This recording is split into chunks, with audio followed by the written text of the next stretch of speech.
anak-anak, bagaimana kabarnya? Nah, semoga kalian selalu dalam keadaan sehat dan tak kurang satu apapun, tetap semangat belajar. Nah, anak-anak, untuk video kali ini kita akan membahas mengenai perang Banjar melawan pemerintah Hindia Belanda. Nah, adapun tujuan pembelajaran kita, di mana setelah mempelajari materi ini diharapkan nantinya kalian mampu menjelaskan bagaimana sih latar belakang terjadinya perang Banjar melawan pemerintah Hindia Belanda. Terus kalian juga mampu mendeskripsikan, menggambarkan, menceritakan bagaimana kronologi terjadinya perang Banjar ini. Kemudian kalian juga bisa mendeskripsikan, menggambarkan, menjelaskan apa dampak yang terjadi dari perang Banjar ini melawan pemerintah Hindia Belanda. Nah, oke, mari kita simak materi kita.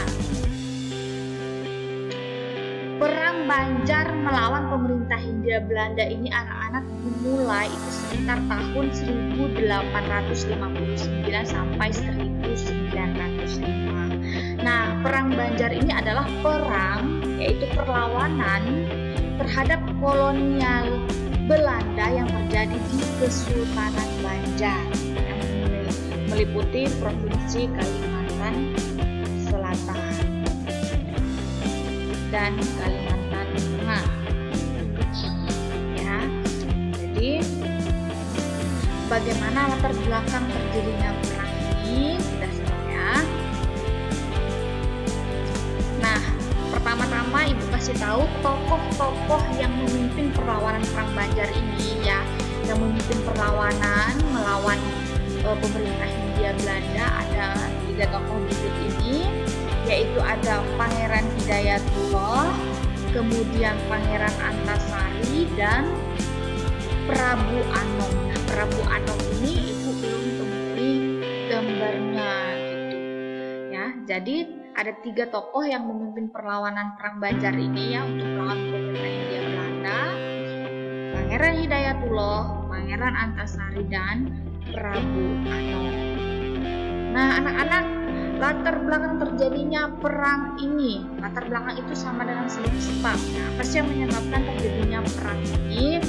Ya, perang Banjar ini yang pertama yaitu dimulai dari konflik sejak Belanda memperoleh hak monopoli dagang di Kesultanan Banjar ya. Seperti yang kalian ketahui, kita sudah pernah membahas sebelumnya mengenai monopoli dagang. Nah, apa sih itu hak monopoli dagang? Nah, monopoli dagang itu yaitu mendominasi atau menguasai perdagangan. Jadi, sejak Belanda itu menguasai perdagangan ya di Kesultanan Banjar, itu sebenarnya sudah membuat rakyat Banjar itu seperti ya tertekan. Makanya ini juga menjadi salah satu penyebab terjadinya perang.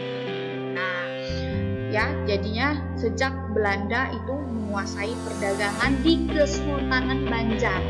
Nah, apa itu kesultanan? Kesultanan itu suatu wilayah yang dipimpin oleh sultan yang sudah bercorak Islam. Jadi nih lihat gambarnya ya. Nah, kesultanan itu dipimpin oleh sultan. Kalau kerajaan itu dipimpin raja. Nah, kalau kesultanan ini sudah bercorak Islam, ya Islam dipimpin oleh sultan. Jadi Kesultanan Banjar itu wilayah yang dipimpin oleh sultan dan sudah bercorak Islam. Nah, jadi ini yang pertama penyebab perangnya ya. Pada saat itu karena si Belanda ini sudah menguasai perdagangan di Kesultanan Banjar. Kemudian juga penyebab lainnya adalah Belanda melakukan berbagai paksaan dan tipu daya sampai Belanda itu berhasil menguasai wilayah kerajaan Banjar. Nah, Belanda itu terus berusaha untuk menguasai wilayah Banjar ini karena kaya akan SDA-nya juga kan, sumber daya alamnya. Dengan paksaan, dengan tipu daya, dia mencoba untuk menguasai wilayah kerajaan Banjar. Nah, apa paksaan tipu dayanya? Nah, diantaranya adalah Belanda itu berhasil ya dengan paksaan tipu daya ini untuk melakukan perjanjian dengan Sultan Banjar atau Sultan Sulaiman yang pada saat itu memimpin Kerajaan Banjar di tahun 1817. Nah, apa isi perjanjiannya? Yaitu pada saat itu perjanjiannya itu si Sultan Sulaiman ini harus mau menyerahkan sebagian wilayah Banjar, ya, seperti daerah Dayak, Sintang, Bakumpai, Tanah Laut, Mendawai, Kota Ringin, Lawai Jalai, Pendatang, Pesakilan, dan Berhan. Nah, sehingga dengan adanya perjanjian ini, wilayah Kesultanan Banjar itu semakin sedikit dan wilayah Belanda di daerah itu semakin besar. Nah, keadaan ini juga menjadi penyebab gitu terjadinya perang. Kenapa? Karena memperburuk keadaan. Memperburuk keadaan karena terjadinya perebutan kekuasaan. Ya nggak mau dong wilayah kita dikuasai sama Belanda. Nah, sebab lainnya yang paling inti, ya, yang memang betul-betul membuat terjadinya perang ini adalah saat Belanda ini ikut campur tangan dalam urusan pergantian raja di kerajaan. Nah, apa campur tangan si Belanda ini? Di antaranya adalah Belanda itu memberi dukungan kepada Pangeran Tanjidillah yang tidak disukai rakyat pada saat itu. Belanda memberi dukungan kepada Pangeran Tanjidillah ini untuk menjadi raja di kerajaan Banjarmasin. Tapi waktu itu rakyat tidak menyukai si Pangeran Tanjidillah. Nah, kenapa ya kok Pangeran Tanjidillah ini tidak disukai oleh rakyat?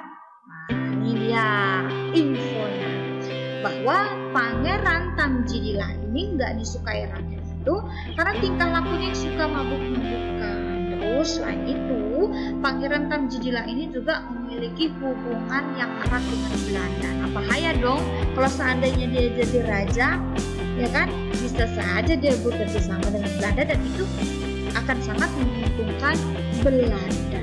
Makanya si Pangeran Tanjidillah beserta itu tidak disenangi rakyat. Selain itu juga karena tindakannya yang sewenang. Nah, hal-hal inilah yang menyebabkan terjadinya perang Banjar melawan pemerintah Hindia Belanda. Bagaimana kronologinya? Kita simak.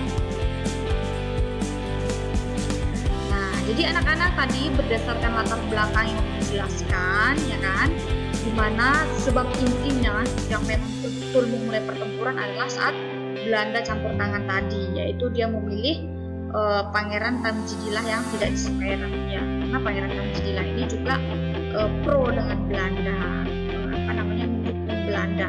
Jadi rakyat itu nggak suka. Nah, melihat hal ini, pada saat itu ada Prabu Anom dan Pangeran Hidayatullah. Memimpinlah dia perlawanan, kan? Kalau mereka tidak mau nih Belanda ikut campur memilih raja di kerajaan Banjar. Sehingga perlawanan ini terhadap pemerintahan Belanda dipimpin oleh Prabu Anom dan Pangeran Hidayatullah. Ya. Namun pada saat itu ternyata Prabu Anom itu berhasil ditangkap oleh Belanda. Sehingga pada tahun 1859 ada nih Pangeran Antasari memimpin juga perlawanan, kan? Setelah si Prabu Anom ditangkap, datanglah Pangeran Antasari bergabung bersama Pangeran Hidayatullah melawan Belanda. Nah, tapi ternyata perlawanan ini anak-anak dapat dimenangkan oleh Belanda. Kemudian pada tahun 1862 Pangeran Hidayatullah itu menyerah dan Pangeran Antasari pun wafat, sehingga berakhirlah perlawanan Banjar di Kalimantan. Tetapi perlawanan ini benar-benar dapat dipadamkan itu pada tahun 1900.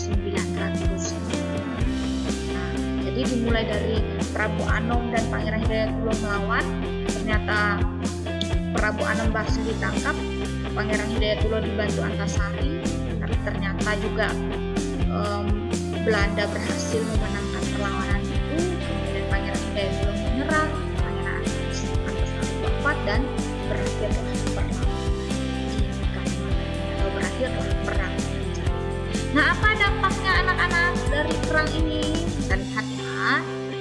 dampak dari perang Banjar ini. Yang pertama di bidang politik. Nah, di mana dampaknya adalah daerah Kalimantan Selatan itu dikuasai sepenuhnya oleh pemerintah kolonial Belanda. Kemudian selain itu dibubarkan negara Kesultanan Banjar. Jadi nggak ada lagi itu. Jadi daerah itu sudah menjadi kekuasaan Belanda. Kemudian di bidang ekonomi, nah ini sudah dikuasainya tambang batu bara dan perkebunan di daerah Kalimantan Selatan oleh yaitu Belanda. Nah, anak-anak, tapi lagi-lagi ibu ingatkan kepada kalian anak-anak, meskipun demikian ibaratnya Belanda itu kok banyak sih memenangkan perlawanan rakyat Indonesia. Meskipun demikian, anak-anak, ibu tidak bosan-bosannya untuk mengingatkan kepada kalian, kita wajib untuk menghargai jasa-jasa para pahlawan kita yang telah gugur demi memerdekakan Indonesia dari jajahan-jajahan si penjajah, termasuklah di antaranya Belanda, ya. Bila perlu kita meneruskan perjuangannya, tapi bukan dengan perang, dengan cara yang lain, yaitu dengan belajar sungguh-sungguh, dengan menjadi sumber manusia yang berkualitas untuk memajukan dan negara ini. Nah, anak-anak, begitulah bagaimana terjadinya perang Banjar melawan pemerintah Hindia. Semoga kalian dapat memahaminya atau bisa memahami bagaimana latar belakang tadi terjadinya, kemudian bagaimana peristiwanya, kronologinya, urutan peristiwanya, dan apa dampak dari terjadinya perang ini. Nah, anak-anak, materi ini tidak hanya sebatas apa yang ibu sampaikan. Kalian bebas, kalian bisa mencari, kalian bisa mengeksplor di berbagai sumber. Nah, kemudian kalau ada yang ingin kalian diskusikan, kalian boleh diskusikan kepada ibu. Oke anak-anak, sekian materi kita. Jangan lupa untuk selalu jaga kesehatan dan tetap selalu semangat belajar. Terima kasih.